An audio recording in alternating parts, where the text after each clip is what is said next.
जम्मू कश्मीर के गुलमर्ग में सेना की गाड़ी पर आतंकी हमला हुआ है। आतंकी हमले में हमारे 2 जवान शहीद हो गए हैं। 2 पोर्टर की भी इसमें मौत हुई है।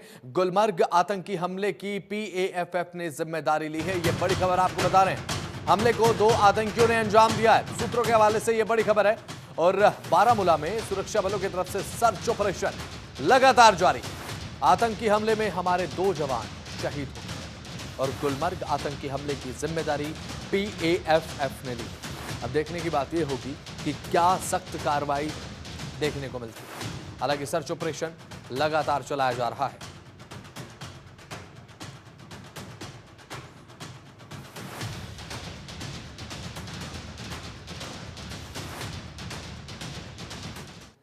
तो ग्राफिक्स के माध्यम से जानकारी आपकी स्क्रीन पर। एक हफ्ते में यह चौथा आतंकी हमला है। पिछले एक हफ्ते की अगर बात कर ले तो 24 अक्टूबर को पुलवामा में गैर कश्मीरी को गोली मार दी गई थी। उत्तर प्रदेश का वो युवक रहने वाला था। 24 अक्टूबर को बारामूला में सेना की गाड़ी पर आतंकी हमला देखने को मिला। और सारी इससे पहले अगर बात करें तो 18 अक्टूबर को आतंकी हमला हुआ था। शोपियां में मजदूर की गोली मारकर हत्या कर दी गई थी। बारामूला में सेना की गाड़ी पर आतंकी हमला हुआ था। एक हफ्ते में चौथा अटैक है, चौथा टेररिस्ट अटैक। ये बड़ी बात है। पुलवामा में गैर कश्मीरी युवक पर आतंकी हमला देखने को मिला। युवक घायल हुआ। उत्तर प्रदेश का वो युवक था जो कि वहां पर काफी समय से रह रहा था। इससे पहले 18 अक्टूबर को 2 हमले हुए थे। शोपियां में मजदूर की गोली मारकर हत्या कर दी गई थी और बारामूला में सेना की गाड़ी पर भी अटैक हुआ बीते दिन और इसमें हमारे 2 जवान शहीद हो गए और 2 पोर्टरों की भी इसमें मौत हुई है। तो ये बड़ी खबर आपको बता रहे हैं। पीएएफएफ ने इस पूरे हमले की जिम्मेदारी ली है। निसार अहमद हमारे संवाददाता हमारे साथ जुड़ चुके हैं लाइव। फिलहाल निसार, हालात तनावपूर्ण हैं। सेना की तरफ से क्या कुछ यहाँ पर अभी फिलहाल कदम उठाए गए? बताया जा रहा है सर्च ऑपरेशन पूरी तरीके से चलाया जा रहा है। आसपास के इलाके को फिलहाल सील कर दिया गया है। जी देखिए पसंद, अगर पूरी तरह से इस माहौल पे नजर डाली जाए तो जिस तरह से जहां यहाँ एक तरफ यहाँ पे उमर अब्दुल्ला ने सरकार संभाल, यहाँ पे जिस तरह से जो टेररिस्ट ऑर्गेनाइजेशन है उनके कहीं ना कहीं हौसले काफी बुलंद नजर आ रहे हैं। क्योंकि पिछले कई दिनों से यहाँ पे लगातार जो अटैक्स हो रही है जिसमें सिविलियन को भी निशाना बनाया जाता है और जो सिक्योरिटी फोर्सेस आर्मी की जो गाड़ियां होती है उनको भी टारगेट बनाया जाता है। जिस तरह से कल गुलमर्ग एक टूरिस्ट डेस्टिनेशन है, वहां पे जिस तरह से जो वाकया पेश आया है जिसमें 4 जवान शहीद हो गए हैं, जिसमें 2 आर्मी पोर्टर्स भी शामिल है। उसके बाद वहां पे पूरी तरह से उस एरिया को कॉर्डन ऑफ में रखा गया है, कॉर्डन ऑफ किया गया है।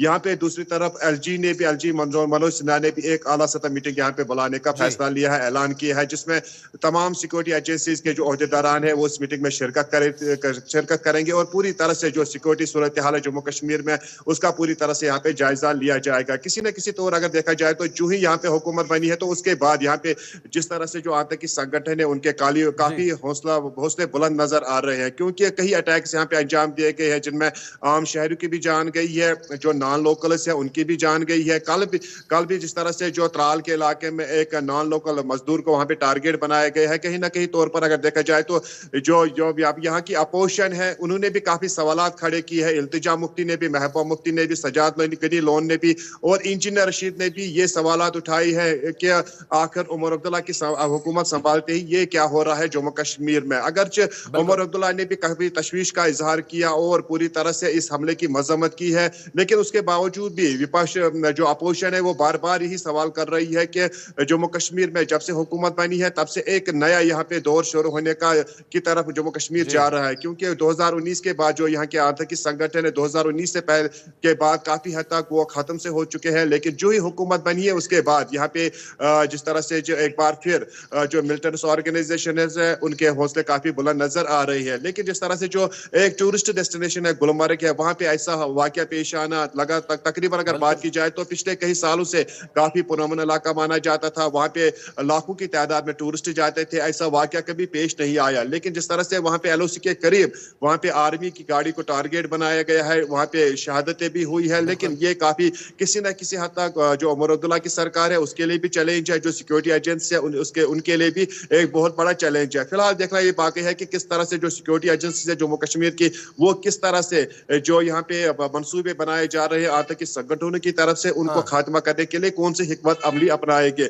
और दूसरी तरफ अगर देखा जाए तो उमर अब्दुल्ला वो कौन सा रुख इख्तियार करेंगे। वो मरकज में जिस तरह से अमित शाह और नरेंद्र मोदी के साथ उन्होंने मुलाकात की, उसके बाद यहाँ पे जमीनी सतह पर क्या नताज सामने आएंगे ये देखना बाकी होगा। लेकिन जिस तरह से अगर इस वक्त गुलमर्ग की बात की जाए तो कल शाम से वहां पे पूरी तरह से सिक्योरिटी एजेंसी, सिक्योरिटी फोर्सेस ने वहां पे कॉर्डन ऑफ शुरू किया है। वहां पे घर घर door to door search operation शुरू किया गया है। वहां पे जो पहाड़ी क्षेत्र है वहां पे भी उन्होंने डॉग्स बुलाए हैं, वहां पे ड्रोन्स का भी इस्तेमाल किया जाता है, वहां पे ब्लैक कमांडोज भी बुलाए गए हैं। पूरी तरह से ये कोशिश की जाती है कि जिन्होंने अटैक अंजाम दिया है उनको न्यूट्रलाइज किया जाए। जी बसंत। चलिए ठीक है, बहुत बहुत शुक्रिया निसार जुड़े, आप महत्वपूर्ण जानकारी आपने साझा की, बहुत बहुत शुक्रिया आपका।